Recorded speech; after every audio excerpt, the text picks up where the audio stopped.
Magadi muri yeZimbabwe inini ndinonzi Metaphysics, ndiri muimbi anobva kuZimbabwe kuHarare, ndakazvarwa kuMbare, and you are tuned into Zim Papers kwaedza.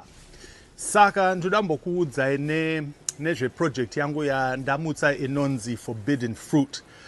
Forbidden Fruit is a platform ichapa ma-artist, vaimbi, vanoita zvemapainting, ma-sculptures, vanoita poetry nezvinhu zvakadaro, opportunity yekunzwikwa on an international level, on an international platform. Project yandiri kuvaka, Forbidden Fruit, ichapa ma-artists aya nzvimbo yekuti vacollaborate, vauye, vasangane, and combine ma-artistic endeavors avo nema-international artists anobva kuGermany, anobva kuUSA, anobva kuZimbabwe. Pari zvino project yangu ichiri diki diki, ma-artists acho haana kuwanda, tiri 20 chete, but iri kuenda ichikura.